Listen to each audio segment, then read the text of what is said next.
For my relevant topic, I've chosen the book The Future of Music, The Manifesto for the Digital Music Revolution, written by David Cusack and Jared Leonhard.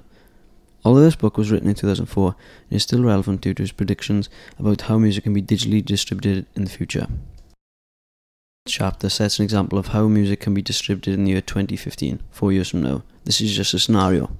The chapter entails that technology, as it already is a big part of life. We can easily have music instantly come on as we enter the shower with our new track that we downloaded yesterday.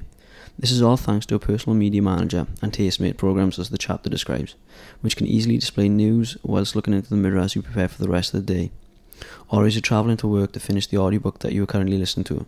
Also, the wireless technology communicates with each other and sharing information with friends around the world, all wirelessly of course. The headsets can also be wirelessly linked with active 3D monitors. All this is then paid for as normal bills are paid for in a monthly scheme like a water bill, gas bill or electricity bill. This music monthly bill can then pay for gaming, music videos, etc. This will be done wirelessly and done online across the virtual network. This is just a scenario that could be the future, which in honesty isn't that far off. Even if the book is just 7 years old, a lot of the content is more or less accurate. For example, today a lot of things are done wirelessly. Mobile phones, credit card transactions, internet, and even charging mobile phones is soon to be wireless. Due to the compact discs, CD, introduction in the 1980s, which then brought on the digital era, the change from analog to digital. As it was easier to mass produce perfect digital copies, which made massive changes to the music industry, with the CD's introduction introduced a few copyright issues, especially without the digital rights management, or DRM for short, as the CDs can then be copied legally and distributed.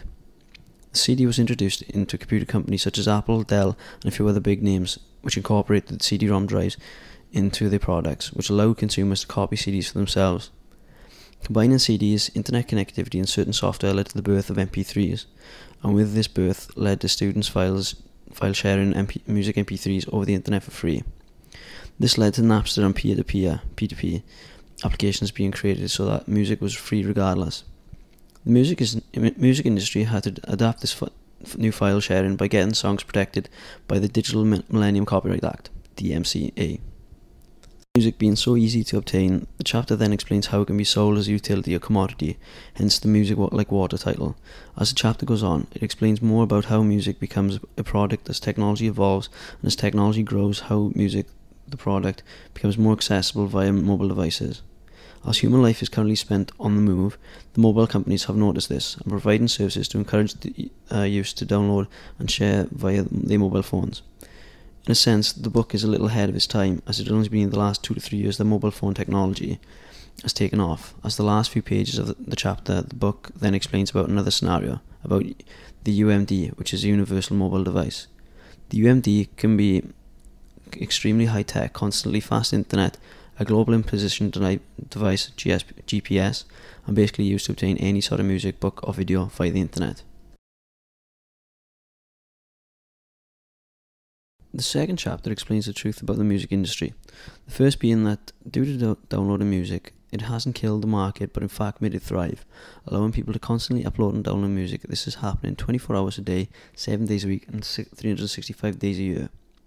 This is due to the CDs being created, as you can have a CD containing 12 tracks and being enabled to basically download/rip those files onto your computer and share them or just keep them for yourself. The second truth is about the record industry and the music industry are completely different. It's not simply more CD sales increase the value of the industry, as the music industry relies on more than just CD sales. It relies on the artists, bands, singers for using their name to sell merchandise, gigs, tours, etc. The artist must also rely on doing their other things, i.e. promotion, songwriter or lyricist, to make a living, not just on singing, recording and touring alone.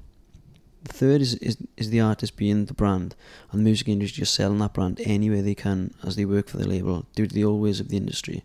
These days they can work with the label as they're gaining more control. The fourth is that the artist and manager are doing a lot regarding the business side.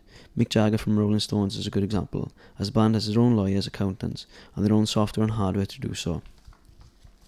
The fifth is about publishing and how it is a crucial part of income for the artist or band, as if their songs are played on the radio or in a public place, then that artist and band gets a share due to publishing laws and copyright laws. The 6 is about how the radio isn't just the only source of listening to getting new music out there. The internet plays a massive part in hearing new music, as the radio is just merely an advertisement medium. Digital music services are vastly becoming popular, and even popular now due to community circles at the time, MSN, Rhapsody and iTunes. The 7th truth talks about how niche markets are outgrowing mass marketing. It then compares between artists selling millions of CDs from a major label and a small indie label selling a few thousand have done just as well, as the indie band keeps 80% of the income. The reason that the indie band has done well with the percentage is that all the promotion has been invested into niche markets specifically designed for that particular band, as to oppose of a huge market. The 8th truth are about the customer. The customer now doesn't just have to purchase the entire CD to get a single track. This is due to the fact that the consumer now has the power to take control on what they want to buy, thanks to digital networks. The 9th truth is about how current pricing will need to be changed to incorporate new technologies, i.e. new media bundles, deals on albums with exclusive rights, as a CD seems to be dying or obsolete due to the internet. The final 10th truth is about how the future of music will be downloadable. The ease of just downloading music whilst on the go is just an idea in this book, when in fact it is very real today with mobile phone software such as the iPhone and Android technology.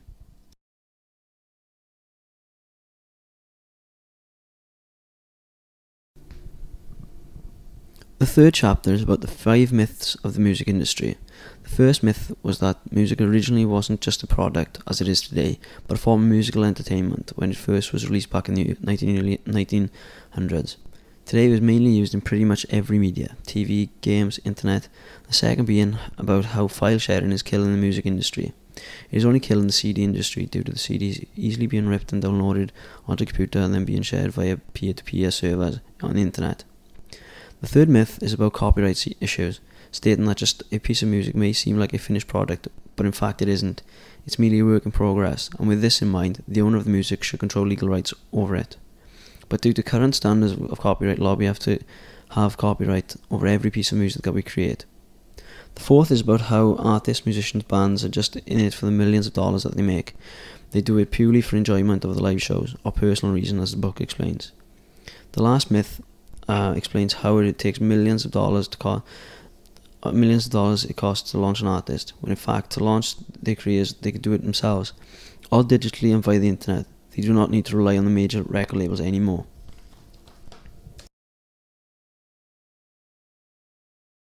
The future of music, marketing and promotion. The marketing will be distribution. The traditional radio was the means of promotion, but due to the internet, gaming and various other uses of media, we the consumer barely listen to the traditional radio. With the internet, people can still listen to the radio, which has a vast amount of stations with different genres and podcasts. Podcasts are basically an MP3 audio file that people can download. Satellite radio can deliver CD-like quality anywhere in the world. It's basically the modern day traditional radio that has embraced technology, a combination of the two. Since MTV, promotion has been about packaging the band and artist since they would have a new video on TV. This would also mean that major labels could see which artists and bands are doing the best and sign them to ensure that they get a lot of profit. But MTV would be expensive for the labels to produce a video, and MTV would pick and choose certain artists and bands for the viewers. Another powerful tool, as the book continues, is music in TV programs and films. Then to incorporate new music into brands such as Apple and Coke. Example, Apple launched the iPod with U2's Vertigo. The direct marketing, knowing your customer section, explains how the direct link between fan and artist can help sales and promote new products, i.e. mailing lists and fan clubs. It then explains that the artist and band's website is in fact the best tool for marketing, especially with the mailing lists and fan clubs, as this informs them personally. Games targeting players with new music, as this is potentially launches a new artist instantly. As the game sells more and more, the song is played constantly throughout the gameplay. With this in mind, the consumers will usually buy the album or single and launch the artist further into the charts, thus recognising them further among other big names, i.e. MTV. The next section, cell phones and wireless, direct marketing on steroids, explains that due to mobile devices informing people of tours, new merchandise and images from lives is as easy as receiving a text message, that the mobile phone will incorporate music and become a mobile media device. Marketing lessons from an unlikely source explains how the porn industry changed, very much like the music when the internet became popular. As the porn industry had competition against free porn on the internet, so did the record industry. The record industry had to change its tactic with a lot of free music being released onto the internet. They also struggled due to the music either being free or sites having control by the consumer paying for the music. All the free products were possibly due to the peer-to-peer file sharing systems. We can learn a lot from the porn industry from the fact that they hook the customer in with a taster of products available, then charge them a monthly rate or subscription, and then offer them loyalty services. 5. Firstly is about the demise of the CD and its competition from other formats such as the gaming industry and the MP3. CDs were used to replace vinyl, and now MP3 has replaced CDs, as fewer people are purchasing them. This would also lead to more sales and new formats that can be repackaged and then sold again. The chapter then explains about piracy and how, due to the new format, that this has stopped piracy for a time, until someone invented the new software to rip the audio. Due to CDs being re-released and repackaged, this meant the CD stores would have more products to sell, and the inevitability of the shop running out of space, which leads to the pricing and value section of the chapter. This section explains that CDs can be overpriced, but that the music industry has maintained the price of the CDs. Record companies incorporated the Digital Millennium Copyright Act of 1998, the DMCA, so that they could avoid music being rented out.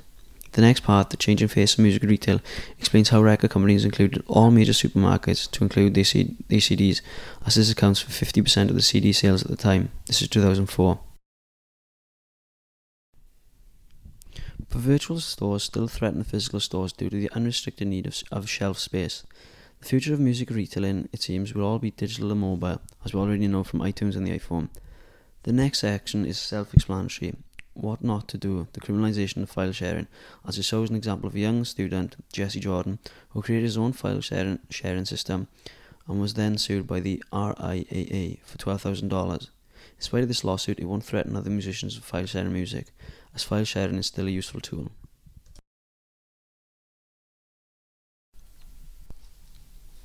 The Digital Kids and the Changing Marketplace is about how today's market consistently relies on the kids, aka the net generation.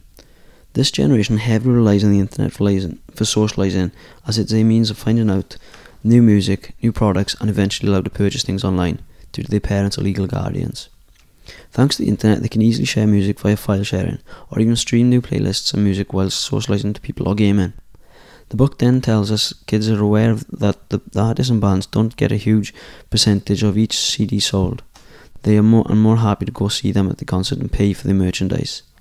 The next section explains how companies, i.e. Sony, have PCs with CD burners in that they allow you to rip CDs to your machine, and yet this doesn't concern them with their music company, Sony BMG. Whilst the digital music market is still growing, it applies to all ages, not just the net generation. As the end of this chapter states, the music industry must embrace the digital future, as this is a way of interacting with fans and informing them about their favourite artists.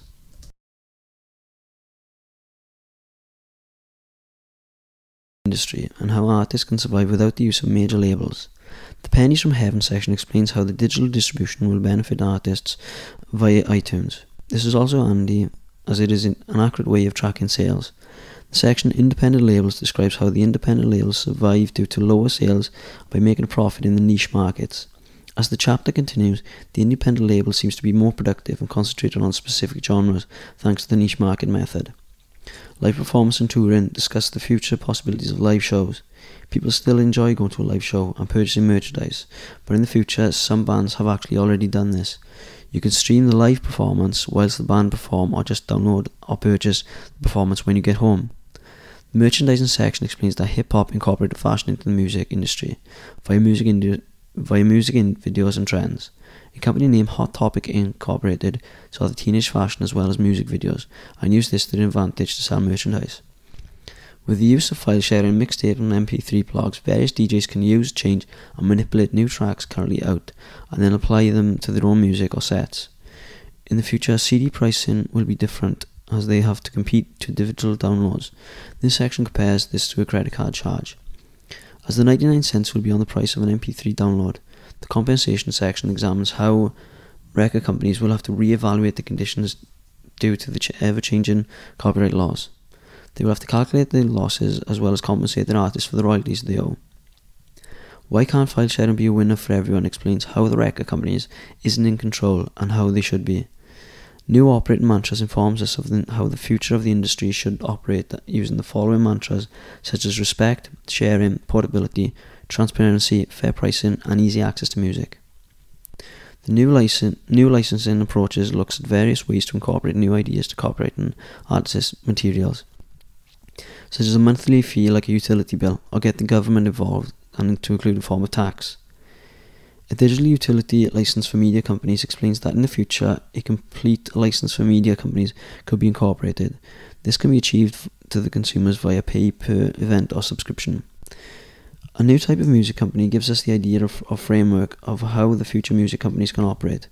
Artists are encouraged to do the majority of work themselves, and the label then helps them to produce merchandise and live tours.